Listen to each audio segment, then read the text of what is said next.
గత కొన్ని రోజులుగా భారత క్రికెట్లో పెను మార్పులు సంభవిస్తున్న విషయం తెలిసిందే. రాహుల్ ద్రవిడ్ స్థానంలో ప్రధాన కోచ్గా గౌతమ్ గంభీర్ బాధ్యతలు అందుకున్నాడు. మరోవైపు రోహిత్ శర్మ స్థానంలో టీ20లకు హార్దిక్ పాండ్యా కెప్టెన్ గా ఎంపికవుతాడని భావించగా సూర్యకుమార్ యాదవ్ జట్టు పగ్గాలందుకున్నాడు. హార్దిక్ కు కనీసం వైస్ కెప్టెన్ గా కూడా బాధ్యతలు ఇవ్వలేదు. టీ20 వన్డేలకు శుభ్మన్ గిల్ ను వైస్ కెప్టెన్ గా నియమించారు. టీ20 వరల్డ్ కప్ ముందు వరకు కెప్టెన్ సిరీస్ లో అసలు గిల్ పేరు వినిపించలేదు. కానీ పొట్టి కప్ అనంతరం జరిగిన జింబాబ్వే సిరీస్ కు గిల్ స్టాండ్ బై కెప్టెన్ గా ఎంపికయ్యాడు. సీనియర్లు ప్రపంచ కప్ విజేత జట్టుకు విశ్రాంతి ఇవ్వడంతో గిల్ సారథిగా ఎంపికయ్యారని భావించారంట. కానీ భారత జట్టు కెప్టెన్సీలో అనూహ్య మార్పులు రానున్నాయని శ్రీలంక పర్యటనకు భారత జట్టును ఎంపిక చేసిన తర్వాత తెలిసిందే. 3 ఫార్మాట్లు ఆడే గిల్ కు సారథి బాధ్యతలపై అనుభవం రావాలనే ఉద్దేశ్యంతో నియమించామని సెలెక్టర్లు వివరించారు. అయితే టెస్టులో వైస్ కెప్టెన్ గా ఉన్న జస్ప్రీత్ బుమ్రా స్థానంలోనూ గిల్ కే బాధ్యతలు అందివ్వనున్నట్లు తెలుస్తోంది.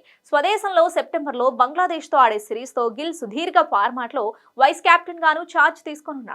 దీంతో 3 ఫార్మాట్లలోనూ వైస్ కెప్టెన్ గా గిల్ ఎంపిక కానున్నాడు. ఇటీవల పాల్గొన్న ఓ ఇంటర్వ్యూలో కెప్టెన్సీపై తనకున్న ఇష్టాన్ని బుమ్రా బయటపెట్టాడు. కెప్టెన్ గా బాధ్యతలు అందుకోవడం తనకిష్టమేనని సంకేతాలిచ్చాడు.